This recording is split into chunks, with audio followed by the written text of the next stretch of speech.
If you left the country that you were born in as a teenager, but believed it would make a better home for your family, how would you begin to convince your partner to make the move? Especially when that land lies on the other side of the world.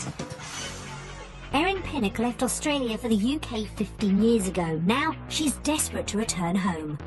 I'd said it from the beginning that I wanted to go back, like adamantly wanted to go back. But for husband Chris, that's a massive ask. I don't want to leave my family, but Erin wants to be with her family. It is as simple as that. Torn between families on opposite sides of the globe, Erin has 1 week to persuade Chris to make the move. If at the end of the week it's not viable, then that's a no. And that would be devastating.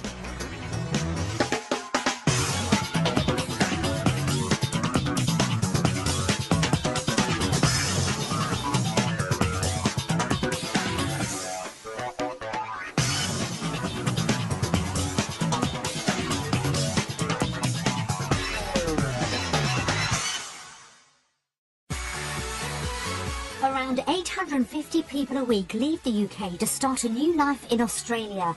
That's 2.5 jumbo jets full of Brits drawn by the appeal of a land offering 300 days of sunshine every year. But not everyone makes it work. Every 7 days, 200 Brits return home, having given up on their dream.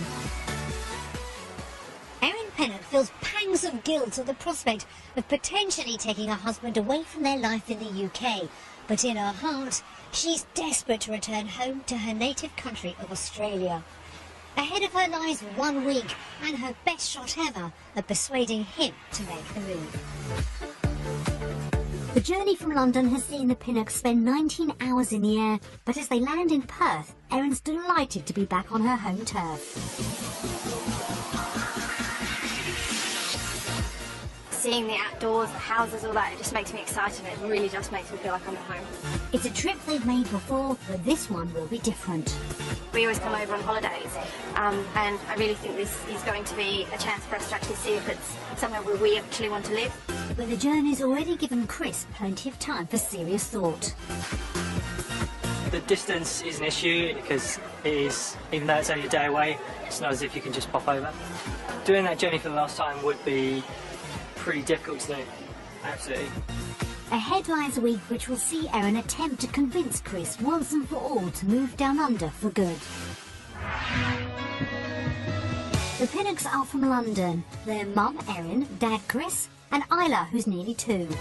Erin's originally from Perth in Australia, but moved to the UK with her parents and sisters when she was just 13. My dad came over here for work, and he was really enjoying living in the UK, so he thought it'd be brilliant to kind of start a new adventure as a family and move over. Life in a new country halfway around the world was full of excitement for the teenager, and although she missed Australia, she knew the move wasn't permanent. I knew that this was a short period of time, I'm having fun, and then I would get to go back to Australia and continue my life back there. But just 2 years later, a classroom romance would see everything change. About 16 when we met, so met I was at school. 15.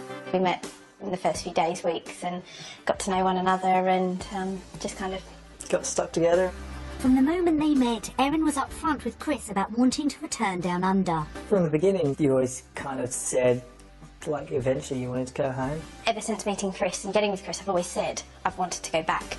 12 years later though, and 14 years after her family's temporary move, Erin and her parents are still in the UK, despite a somewhat disputed promise. When I asked for your hand in marriage, both your parents sat there and went, yeah. And then a week later, they went, I think we overlooked that moment. And then what did they say to you? It said on the presumption that you'd be going back. Yes. So to hand me over to you, the agreement was you would go to Australia. Erin's 2 sisters have made the move back home. Having settled in Perth, it means her once close family are now split across the globe. I miss every second with my sisters and their family, and watching them live their lives and their children to grow up over a computer screen is not what I had envisaged. Erin's now desperate to be reunited with her sisters, and if the couple did move, the chances are her parents would follow, meaning her whole family would be back together again. Having Isla made me realise how much I'd missed out on with my sisters. That has been a major driving force to really start to be back with my family again. But there's one thing standing in her way. Husband Chris wants to stay in the UK for exactly the same reasons she wants to go. Leaving my family for me would be killer. It would be horrible. I don't want to leave my family. Moving would mean tearing Chris away from his family, including Alex, his identical twin. The thought leaves Erin riddled with guilt. I feel selfish having to say to him that you have to choose my family over your family. And family wouldn't be the only sacrifice Chris would be making. He's worked hard to establish a career in finance and worries about having to start again. It's a massive risk for us to move, given my job situation. I have a very good career where I'm at. It's not just a job, it is a career. So it's a massive risk for me to kind of give that up and walk into something new. Deciding where to put down roots is a dilemma the couple have wrestled with for more than a decade. I'd said it from the beginning that I wanted to go back, like adamantly wanted to go back. We got it down to 2 years at one point, and then those 2 years lapsed and I suddenly realised that that was 7 years ago now. We've always just buried our heads. It's been like that for 12 years. Chris has finally agreed to consider a future down under, but it's going to take a lot to convince him to leave behind what he has at home. We're very happy with pretty much every aspect of our life here. If we could move Erin's sisters back here, there wouldn't be a problem, and Erin's family back here. It's not so much a case of Australia versus England as a case of family over family. The week ahead will see Erin's dream of returning home either come true or fade forever. This week does hold a lot for us because I think we want to know if moving to Australia is viable. And if at the end of the week it's not viable, then that's a no. And that would be devastating.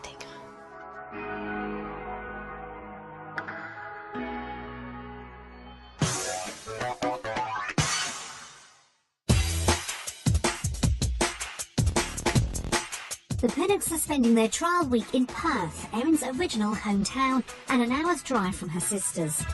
Perth's famed for its sunshine and natural beauty, and has been declared one of the top 10 most livable cities in the world. It's late and dark when the family arrive at their temporary base.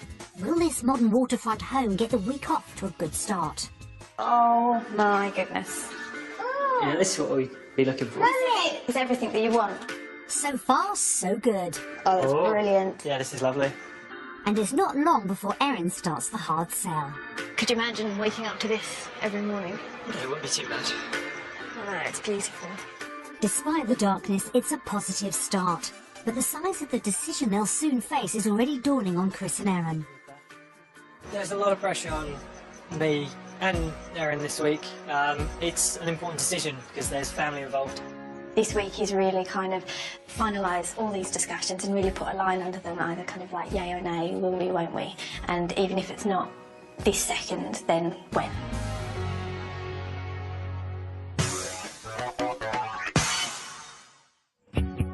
Back in the UK, home for the Pinnocks is a 4-bedroom terraced house in London. Our house we're extremely happy with.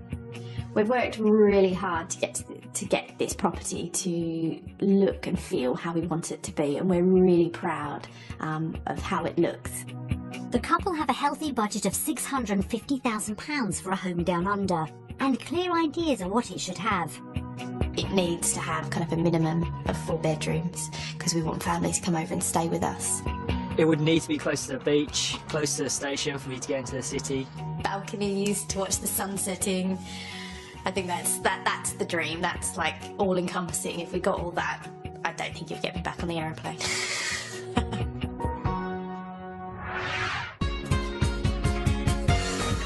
To give the Pinnocks an idea of what their money could buy in Perth, we'll show them 3 houses. 2 close to their budget, and a 3rd which could offer everything they want from a dream home. The search begins in Hall's Head, near the coastal suburb of Mandurah.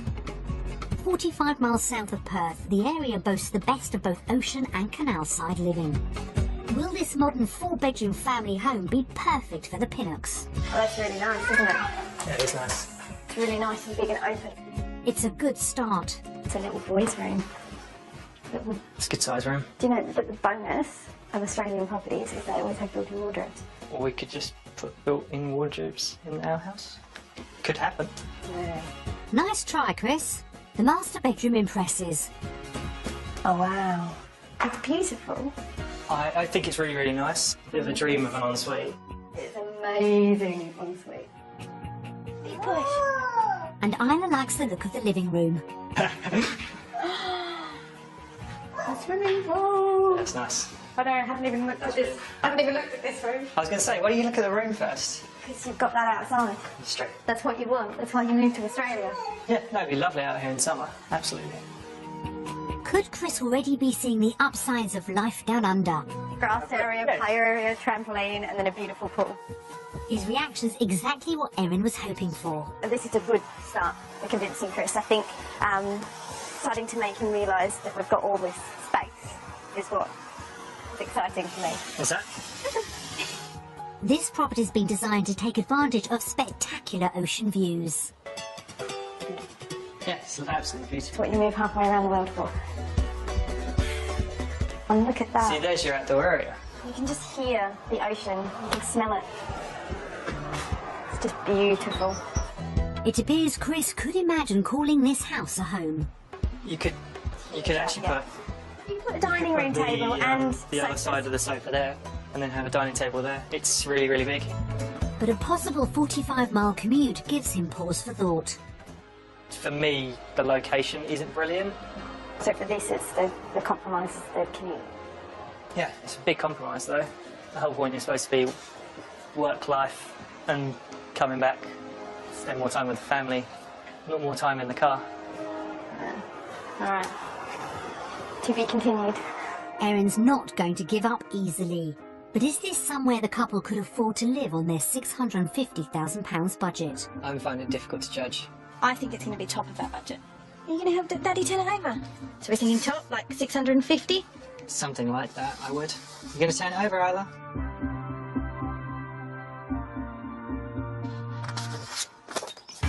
There you go. That's £13,000 over budget. So that's £663,000. More than we were hoping for. It's top end of our budget, like top. That's a deal breaker. Yeah. This is not a house. Really?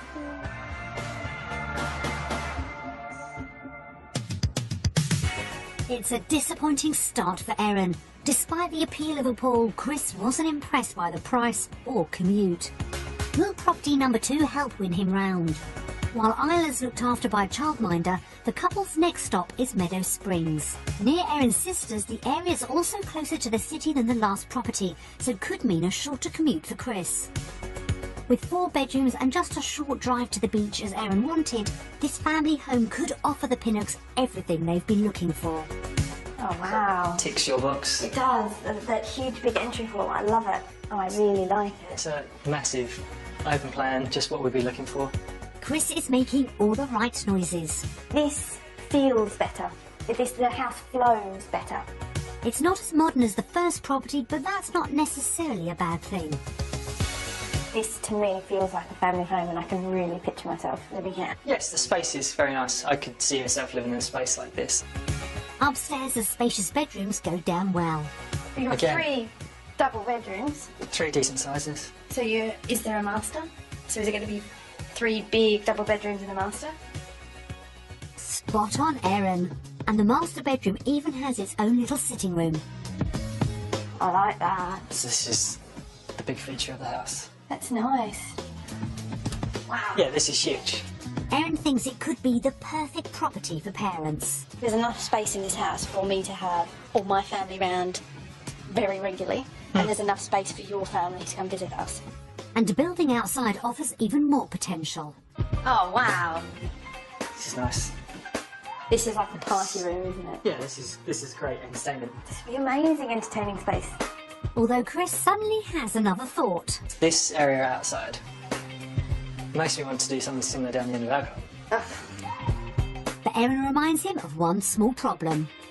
You'd never use it because you'd have to face torrential rains with your umbrella running down to the back of the garden to get there. It doesn't rain in England. It's a myth. Right, Chris. This house has made a good impression on both Erin and Chris. but will being closer to the city mean it's further from their £650,000 budget? I would hoping this would be under £600,000. For me, I think this would be around about the dollars mark, 850 to 950. So what's that in pounds? About 5 to 550. Right, should we do it? Go for it.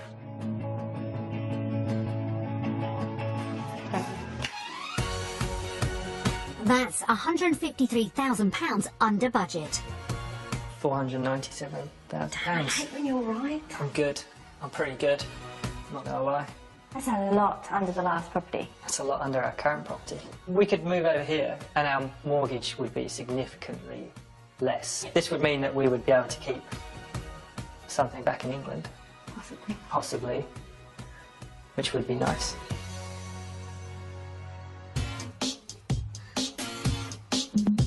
With property 2 providing a glimmer of hope for Erin, the couple move on to their final viewing of the day. Also in Hall's Head, this 5-bedroom, 3-bathroom modern family home is perched right on the waterfront. It should offer everything on the couple's dream home wish list, and the entrance is definitely impressive. Wow. This is different. We've got marble columns. I don't know what to say. I couldn't do marble columns. And then you come through to this. Yeah, this is Amazing. The kitchen opens to a large living area. Oh my goodness. Erin's attracted by the views, but Chris has got his eye on something else. And you've got your bar as well, Erin. It's got a pool. Oh my goodness, that's amazing. Can you imagine laying in that pool and looking out over the canal? It wouldn't be the worst thing, would it? The kitchen's a big hit. It's the biggest kitchen you've seen. Biggest kitchen. It's got a really nice top. Really neutral. It was probably, for me, one of the nicer kitchens we've seen. And it's got an amazing view. Great view. An alfresco dining area's ideal. It's got a nice covered area. It is literally just like another room. Because even if it's raining or whatever, you can still... Yeah, you'd still sit out here if it was raining and still have dinner out here most nights. While the canal side pool is the icing on the cake. Imagine going for a swim in that pool. That is amazing. Most of the bedrooms have spacious ensuites. Huge bathroom. Bathroom. His and her sinks. While the master's got its own dining area. Beautiful, And it's an beautiful. amazing view. Huge big balcony again. It sounds like Chris could be sorely tempted. In terms of convincing me to move, a canal side property would be nice. Maybe just on a smaller scale. Find your own house that suits your own style Absolutely. within your budget Yeah, on the canals. I agree. If that's achievable, then it could be an option. Definitely. Canal side living could have Chris sold. But will this property's price put it out of reach of the couple's £650,000 budget? I think the location's fantastic. The location's what we would pay the money for. Yes, I agree. So, do you reckon this is above or below? I think it's a few 100k over. Over. Has to be. Should we have a look? I'm intrigued. Okay. It's £182,000 over budget and a stretch too far. Yep. That's what we thought. So it's £832,000. Just wouldn't pay it. Couldn't pay it. Well, couldn't. I didn't think we'd pay it. The Pinnock's property hunt has been a day of mixed results. House number 1 was a hit with everyone, but too far from the city. Property 2 had space for parents and parties and could allow the couple a house back home. And the final house was a complete showstopper, just with a price tag to match. So when it comes to houses, has Chris been impressed enough to buy into Erin's dream of a life down under? After viewing properties in Australia today, it's time to vote.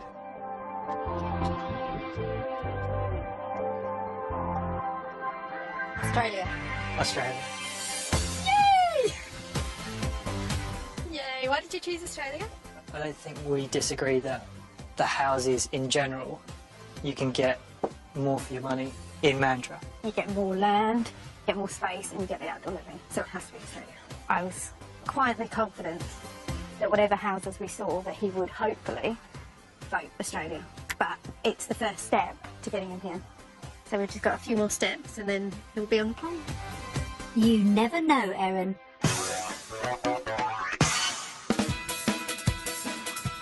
It's only his first vote, but Chris choosing Australia is a big boost for Erin's hopes of returning home. For him, though, uncertainty over job prospects down under is a key concern. Securing the right role will be crucial if Erin's dreams to remain on track. Back in the UK, she's a paediatric physiotherapist. I look after children from 0 to 19 years of age with kind of developmental delay or neurological conditions. It's a career she loves and would want to continue down under. It is my dream job, and it would just be the hope that I'd be able to find a similar job in Australia with the same kind of job satisfaction and enjoyment that I have here. Chris is an investment banker in the UK, and although it's a demanding job with long hours, it's a role he'd find hard to leave. I like the company I work for, like the people I work with, and for my age, I'm doing well. Initial research has shown Chris his specific role wouldn't exist in Perth. The job that I do is fairly specialised, so there is a driving factor that I would have to just completely retrain, so to speak, or go into a new industry. And Erin's worried that could be a deal breaker. If we don't get an appropriate job or a transferable job for him, then I really do think that it wouldn't be the right move for us. With Erin's dream hanging on Chris finding the right job, we've arranged for him to visit one of Perth's leading recruitment agencies. He's met by General Manager Bruce Henderson. How are you? Good. Straight away, Chris is keen to know if his specialist skills could transfer to other industries down under.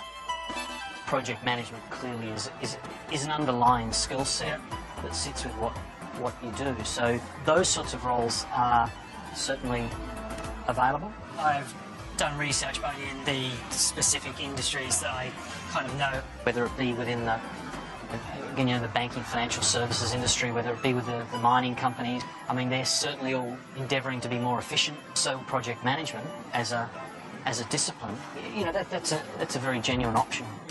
So a role could exist. Across town, Erin's visiting the Centre for Cerebral Palsy, where she's met by manager Dawn Brodie. Nice to meet you, Dawn. I'm Erin. Wonderful to meet you. Erin's keen to hear if the role of physio down under could offer her the same job satisfaction as the UK. We've got 24 centres or 24 buildings around the community, and we support people not just with cerebral palsy, for example, children with autism and other diagnoses as well. It's brilliant to hear, for me, that there is kind of a variety in what I would be seeing. So would Erin's UK qualifications be recognised? The first phase is that it's a good idea to actually go along to the Australian Physiotherapy Council to actually get your training accredited. We've got a number of occupational therapists and speech pathologists that have come over from Ireland, from Scotland, from the UK, so we do have a few people who have actually made that big jump. That's reassuring, but Erin knows affording a move will mainly rest on Chris's earning power. Across town, he's about to get an answer to the all-important question of salary. I would estimate somewhere in the range of around 120,000 Australian dollars, which I think converts to around about 70,000 pounds. that's more than what I'm currently on. Definitely in line with expectations of my current career, so it would be good to know that it's got a similar kind of outlook. Appreciate your time, thank you very much. Thanks very much, good luck with the hunt. Chris may need to change careers, but the salary could make it worthwhile. Ideally, Erin would like to work part-time, so she can be at home more with Isla. It's something she can't afford to do in the UK, but could it be an option down under? If you're working about 3 days a week, you'll be getting about $57,000, which is about 32,000 English pounds, from what I gather. It's fantastic news. That's the equivalent of Erin's full-time wage in the UK. It's a little bit mind-blowing for me to think that I could continue to receive kind of a full-time wage that I would receive in London, but work part-time and still be able to enjoy being a mother, as well as enjoy being a physiotherapist at the time. Erin could have the best of both worlds in Australia.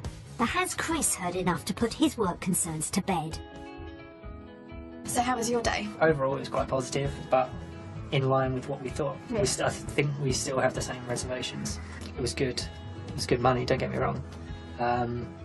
It would just be my main concern is the changing careers. It's just probably going to be too hard to convince you. I know already. Is Erin's prediction correct? So after looking at our job opportunities today, it's time to vote.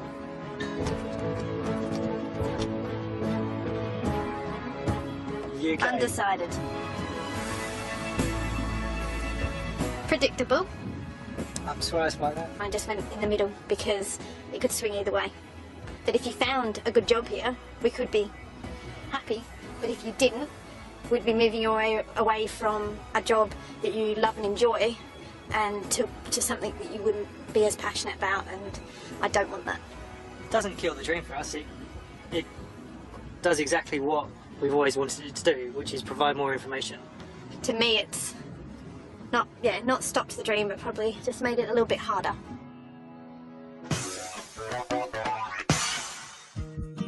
Career concerns have seen Erin's hopes for a move back home hit a stumbling block. But will the couple's finances down under play in her favour? Getting the right price for their UK property would be a good start. The couple believe their UK home is worth £440,000. With Isla looked after by a childminder, they sit down to discover if two local estate agents agree.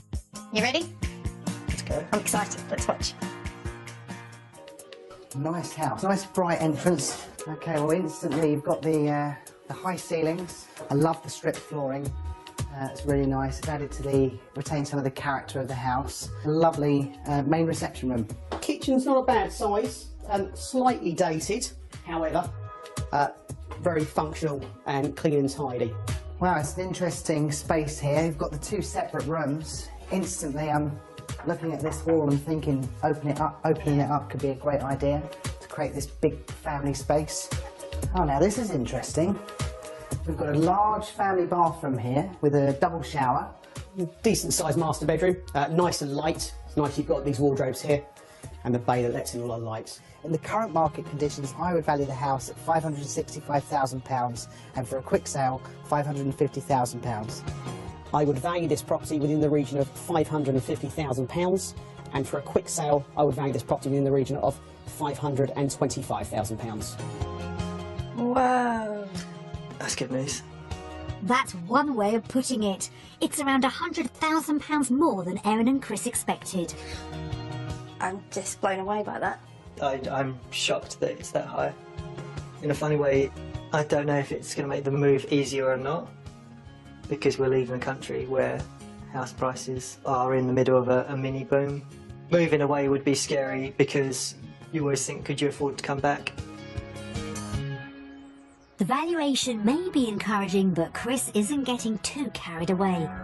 Next up, the couple tackle how their finances would pan out down under. To help them do the sums, we've provided a comparison of costs, beginning with a weekly grocery shop. Get started. Nappies are cheaper here.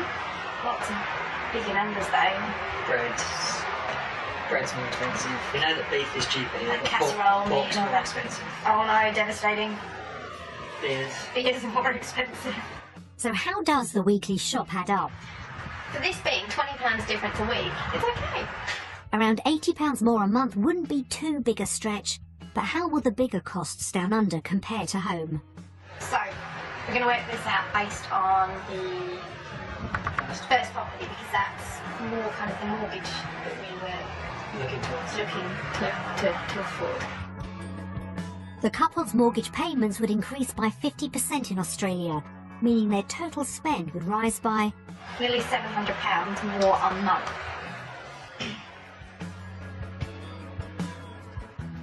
That's a lot. I don't think either of us expected it to be that high. It's disappointing. Yeah. The calculations could see any hopes of a homecoming cancelled for Erin. But potentially higher earnings for Chris may be enough to cover the shortfall. Taking the couple's Australian incomes into account, how do the numbers add up? So how much better off will we be per month moving to Australia? Can I write this big? Right, And this is in pounds. 725. Better off. Well played. Well played. Overall, the couple would be nearly £9,000 a year better off in Australia. It's a lot of money per year. That's a lot. It's shocking. I'm shocked. I'm pleasantly shocked. It's so hard to argue with you. He's gone silent because you cannot argue. Because you always thought it would be more expensive to live here. This is like being in an 8-year-long argument and I have won. There's no denying that figures are positive, but are they good enough to convince Chris? Based on the facts and figures this morning, Erin and I now need to vote.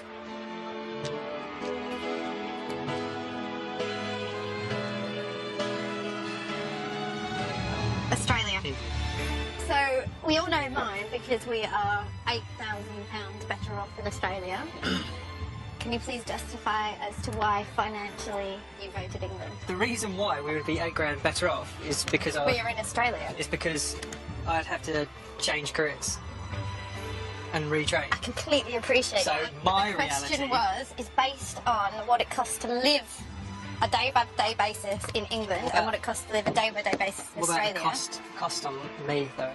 Even the promise of a high disposable income down under hasn't been enough to persuade Chris to give up his career at home.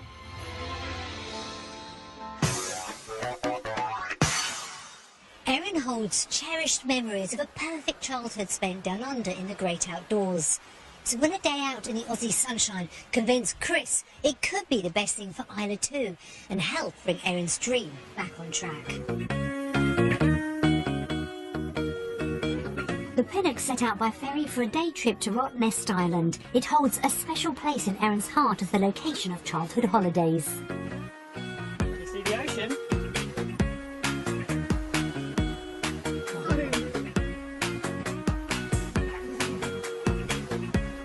I absolutely love it along here, Chris. Literally, I have so many fond memories of my childhood, just riding around the island with all my sisters and family. It's just so beautiful. But straight away, Chris is quick to defend the land he loves. But it's similar to a place like Cornwall. You can get this back home, it's just that... I'm not denying, I'm seriously not denying that you've got absolute beauty in England. You just wouldn't have this weather at the start of winter. You wouldn't have this weather, and I think Australia has such varied beauty as well. But I'm not saying one's more beautiful than the other. I'm just saying we've experienced English beauty, now let's experience Australian beauty. Good sell. Thank you. Hungry after their ride, the family head for a spot of lunch and bump into an island native. Isla, can you wave to the quokka? Today's reinforced Erin's belief Australia is where she, Chris and Isla should be. It's kind of made me realise how much I loved Australia and the Australian lifestyle growing up, and I just want Isla to kind of come out here and enjoy that lifestyle. So today has just been kind of really important for kind of cementing that in my mind, but also hopefully in Chris's. And Chris has seen some appeal. Today's been fantastic for Isla as well as Erin and I. There's no getting around the fact that the weather here is much better. It's the start of winter here, and yet we're still able to be here, relaxing on the beach, going for bike rides, etc. Whether it's better or worse than England, I think we could probably argue all day long. But we'll just continue to look at both and see what's best for us in the long term. So when it comes to the vote, has the Aussie sunshine done enough to warm Chris to Erin's idea of a future down under? After spending an amazing day on Rottnest Island and being able to kind of remind ourselves of what it is to kind of live an Australian lifestyle, we're ready to vote. Australia. I think the weather overall helps us. I still have very, very strong feelings about growing up in England. However, I think it helps what we do. By voting Australia, you're not saying that you didn't have a good childhood. You're voting Australia because you want to experience this now.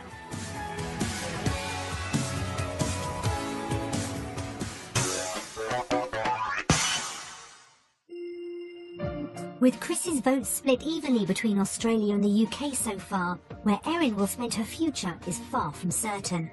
For her, moving is all about being close to family down under. So while visiting her hometown, the Pinnocks take the opportunity to catch up with Erin's gran and one of her sisters. It's really hard. We Skype all the time, we talk on the phone, but nothing takes away actually Nothing compares to giving Isla a hug and Erin a hug and Chris a hug. Oh, I think it'd be great if they came back. I miss them. Miss them all. Time spent with her family has been a reminder of why Erin's so desperate to come home, but has also made Chris consider who he'd have to leave behind. It is difficult because, like we said before, it's the same argument both ways. It's extremely difficult, it's horrible. As horrible as it is for Erin, it's as horrible for me as well. As the final judgment on where they'll spend the rest of their lives draws closer, Erin's desire to move is stronger than ever. But with 2 votes for Australia and 2 for the UK, the decision could all come down to family for Chris. The couple and Isla settle down to watch messages from home together. Will the reality of saying goodbye mean Erin's dream bites the dust? Isla, do you want to watch the telly? Do you want to see who's on the telly? Here we go. Hello, Chris, Erin and Isla. Hello. Hi, hi Chris, Erin, Isla. Chris is lots of fun, he keeps Erin grounded, and he's a brilliant dad to Isla. So obviously me and Chris are twins and obviously have a very special bond and always been very close. Erin is a very loyal person, and that's something that she shares with Chris. They're both very, very loyal people. She's always on the end of the phone and she'll always be there when you need her. She's very busy, but she always makes time for us. And she is the only family that we have here, and we're the only family that she has here. We all love Isla. She lights up the room, you know, she's got a great big smile on her. She's probably the happiest baby I've ever seen. Isla's the love of my life. You know, she's the apple of my eye. Erin's sisters moved back. It became a sort of a stronger likelihood that she was going to go as well. If they decide not to move to Australia, it then causes a dilemma for us as well. If we did return to Australia, we would be leaving Erin and Isla behind, and that would be a difficult decision for us. I don't think it's hit us yet, but when it does, I suppose it's going to be a real change in our lives. Whatever decision that Chris and Erin made, I'd just be happy if I knew that they were going to be happy. The hole in our lives would be huge. It would be impossible to fill. They are the most important thing. Obviously, you know you mean the world to us and we're going to miss you loads if you do go, but obviously you have our support with any decision that you do make. I know that you will make the right decision, the decision that's right for you, and we will support it 100%. They were lovely messages. Yeah, really good. It's quite interesting because a lot of it is about the impact of leaving and coming over here and that impact it will have on your family, but it's also the impact it's going to have on my family by staying. So whatever decision we make is actually impacting a family. It's not just one decision is bad and one decision is good. They're both bad. Yeah, it is difficult. It's not a nice situation that we've got ourselves into. Erin Pinnock's always dreamt of a permanent return to the country she calls home, and this week has been the best chance she'll ever have of persuading husband Chris to make the move. But with a week of mixed results, has Chris seen enough to grant his wife her wish and leave everything he has at home? The couple's week in Australia has fueled Erin's desire to come home. It's been everything that I wanted it to be and more, really. Literally just that nostalgic kind of blast from the past that's really kind of built a fire in me that just wants me to get back here and wants me to let Isla start experiencing everything that I used to experience. And their time in Perth has given Chris some much needed answers. It's good that we finally have some sort of basis that we can work on. But he's still wrestling with his upcoming decision. We both want a fantastic life together, and I think you can have it in both countries. Hence why it's so difficult. And the thought of leaving his family behind isn't making his choice any easier. I don't want to leave them, and for that reason I completely understand why Erin wants to come. So it's very difficult. It works both ways, which is kind of our problem. It's an issue Erin truly sympathises with. Truthfully, I've got kind of two ends of the emotions. I've got that elation that there's the possibility I could be back with my family, and there's also that misery that I'd be asking Chris to leave his. So when it comes to the last turn of the cards, will Chris choose to say goodbye to the UK and reunite Erin with the family she loves down under? After this fantastic week we've spent in Australia, it's finally time to do our final vote.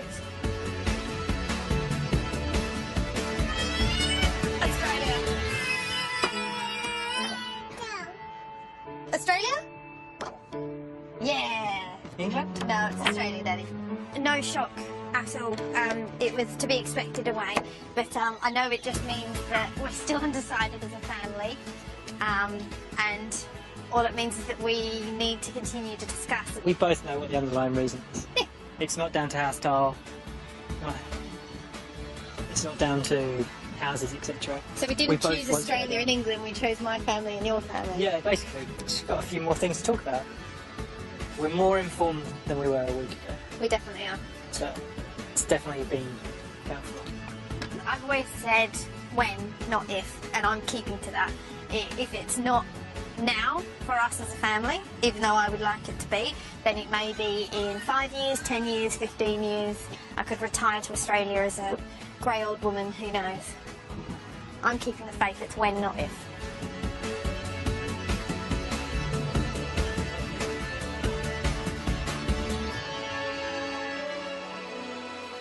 Unfortunately, their week down under didn't provide Erin with the breakthrough she'd been hoping for. And it looks as if, for some time yet anyway, it'll be the UK the Pinnocks continue to call home. Wherever their future takes them, we wish them all the best. Go online to the programme website for an update on the Aussie plans of Erin and Chris. Today, the flying doctors scramble to a paragliding accident on Helicopter Heroes Down Under. That's this morning at 11:45 on BBC One. Plans for an impressive property transformation to get excited about on Homes Under the Hammer next. If you left the country that you were born in as a teenager, but believed it would make a better home for your family, how would you begin to convince your partner to make the move? Especially when that land lies on the other side of the world. Erin Pinnock left Australia for the UK 15 years ago. Now she's desperate to return home. I'd said it from the beginning that I wanted to go back, like adamantly wanted to go back. But for husband Chris, that's a massive ask. I don't want to leave my family, but Erin wants to be with her family. It is as simple as that. Torn between families on opposite sides of the globe, Erin has 1 week to persuade Chris to make the move. If at the end of the week it's not viable, then that's a no. And that would be devastating.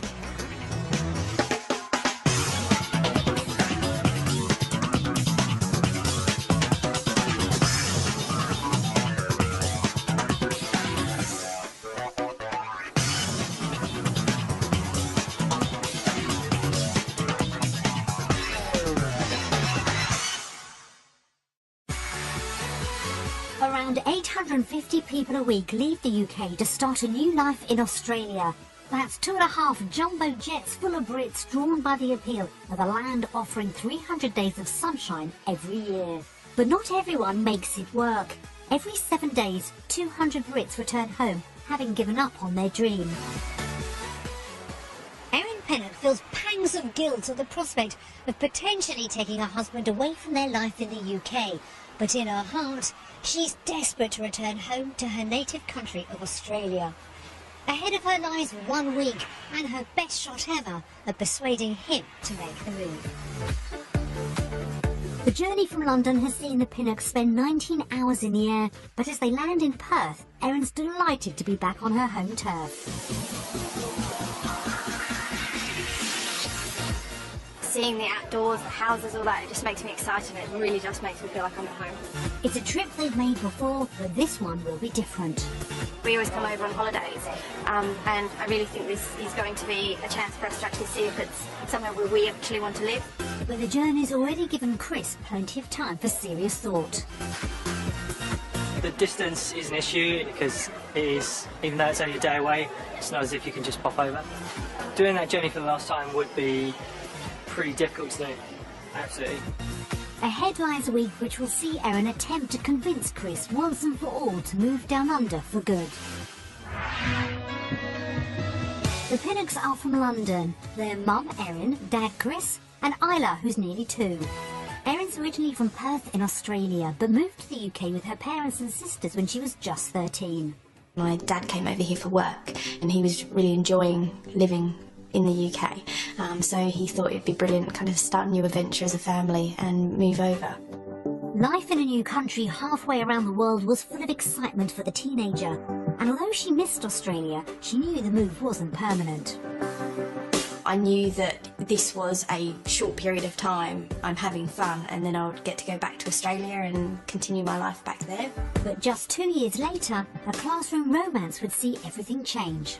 About 16 when we met, so I met was at school. 15. We met in the first few days, weeks, and got to know one another, and just kind of got stuck together.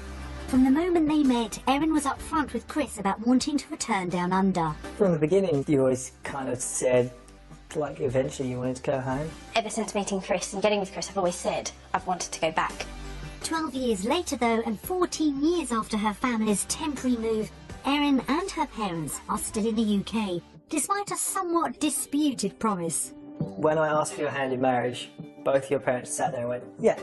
And then a week later, they went, I think we